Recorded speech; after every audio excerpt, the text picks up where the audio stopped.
E aí pessoal, tudo bem com vocês? Aqui é o Zuka e bem-vindo a mais um vídeo no nosso canal Zuka Amon. E hoje eu e o Amon trouxemos um vídeo aqui bem interessante para vocês, que é sobre a Ilha da Queimada Grande. Você já pensou num território somente de cobras ou com várias cobras em um curto metro quadrado?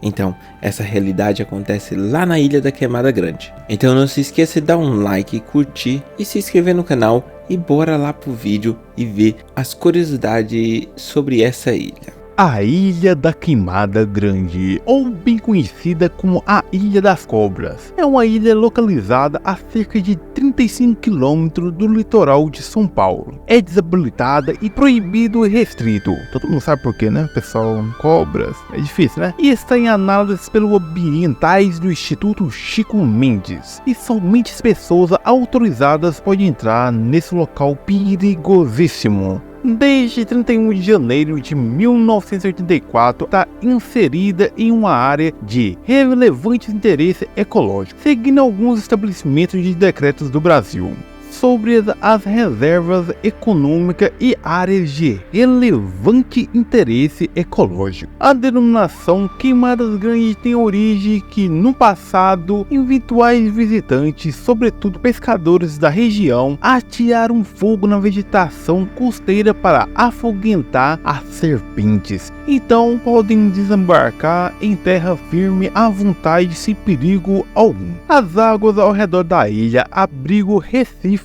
de coral mais azul do Oceano Atlântico, que suporta variedade de espécies de peixe como caroupas, bandiões e caranhas, além de eventuais visitantes de outras espécies, como as tartarugas marinhas. Apesar disso, não é incomum a prática de pesca amadora e de arremesso e de mergulho. Apesar de ter vários visitantes, ainda é uma área restrita pelo Instituto Chico Mendes.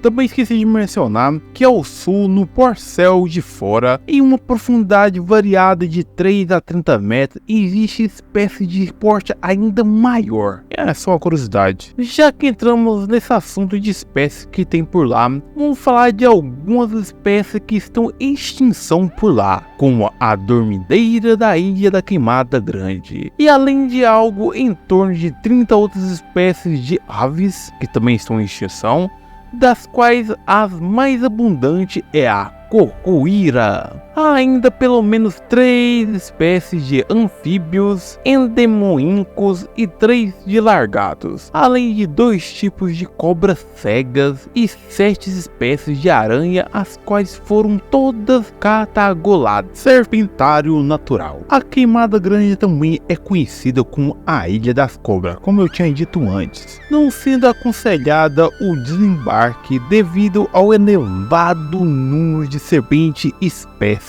É bem perigoso, gente. Então, se vocês por acaso for visitar lá, vai com pesquisa e cuidado. E também tem uma espécie bem interessante lá, que é a jararaca ilhoa. O desenvolvimento dessas espécies endêmica da ilha foi devido ao isolamento geográfico submetido após a última glaciação no final do Pleistoceno. Isolada em uma ilha rochosa com cadeia alimentar apenas baseado em aves, a jararaca passou a subir em árvores, o que não é natural nessas espécies no continente. Entretanto, os estudos relacionados à filogenia e hábitos e alimentos demonstram que a jararaca ilhoa possuía uma mudança em sua dieta, com os indivíduos jovens alimentando-se de anfíbios e largato e os adultos apenas de aves migratórias. Seu veneno tornou-se mais potente para garantir a morte imediata da presa, que, se demosse para morrer, poderia acabar por se afastar em voo. A ilha é considerada no meio científico como a maior serpentória natural do mundo. Alguns afirmam que existe cerca de 5 serpentes por metro quadrado, mas estudos recentes demonstram que existe apenas cerca de 2.000 serpentes na ilha. Não sabemos o exato, né? Mas não é aconselhável passar por lá. Você sabia que existe uma cobra que tem um veneno poderosíssimo nessa ilha? Essa é a cobra Jararaca ilhoa. Ela foi estudada pelo Instituto Butantan, sendo considerado muito forte o seu veneno. A mordida dela, por exemplo, faz com que a pessoa morre por falência geral de órgãos durante 2 horas. Só isso. Imagina o quanto que deve doer. No entanto, o veneno desse animal é considerado mais tóxico em aves do que em mamíferos. Imagina lá para aqueles amantes de cobra que resolve assim do nada adotar uma cobra dessa poderosa. Outro caso curioso sobre essa ilha, que foi em 2010, o site Lindisfarne considerou a Ilha das Cobras como o lugar mais perigoso do mundo, ficando até na frente de Chernobyl, onde aconteceu aquele grande e terrível acidente nuclear em 1986. Que depois traremos também um vídeo sobre ele aqui no nosso canal, falando sobre a curiosidade sobre o acidente de Chernobyl e sobre as consequências de quem entra naquele local. Mas voltando aqui no assunto, ele também ficou na frente da Estrada da Morte na Colômbia.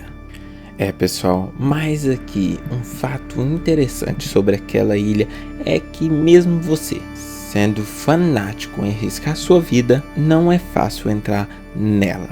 A ilha não tem praias, pois é rodeada por rochedos, penhascos. Então lá não há água potável. Na verdade, somente a marinha é autorizada também a entrar naquele local, porque o próprio país, que é o Brasil, proíbe as pessoas de irem lá e visitar aquela ilha, porque é de extremo perigo visitantes irem até lá. Então por isso é um local isolado para visitantes. Mas mesmo esses casos de isolação sejam fatos escritos pela lei, também existem casos de biopirataria, que são pessoas que vão lá além da marinha para pegar os animais e vender em mercados clandestinos. Por exemplo, a Jararaca ilhoa, ela entrou em risco de extinções por causa desses biopiratas. E por causa desse isolamento e as curiosidades das pessoas, aumenta as lendas sobre aquela ilha.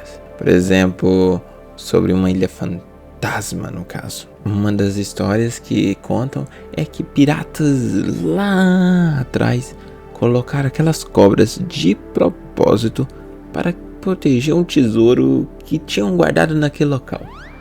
Quão valioso deve ser esse tesouro, não é? Outra história é sobre uma família que teria ido morar lá em 1920 para cuidar de um farol, mas teria sido encontrada morta depois de um tempo. A lenda é que até hoje dá para escutar na ilha a risada da filha do casal. E naufrágios. Por ser uma ilha rodeada de água salgada, também existe casos de naufrágio naquele local.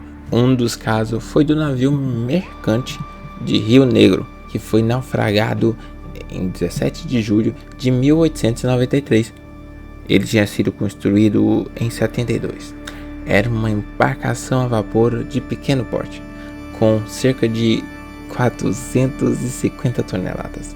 Naufragou por uma colisão com a própria ilha, devido ao mau tempo, encontrando-se atualmente a uma profundidade de 12 a 18 metros. Já outro foi de um navio mercante do Tocantins. Ele foi naufragado em 30 de agosto de 1933. Era uma construção inglesa, mas foi vendido para o Brasil na altura.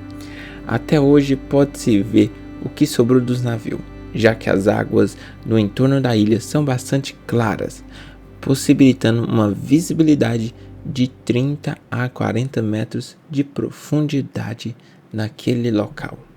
Então pessoal, gostaram desse conteúdo interessante e muito curioso sobre essa ilha? Você quer algo mais profundo ou sobre outros assuntos similares, pessoal? Comente aí o que você quer que a gente fale sobre. Então ficamos por aqui e até o próximo vídeo. Falou!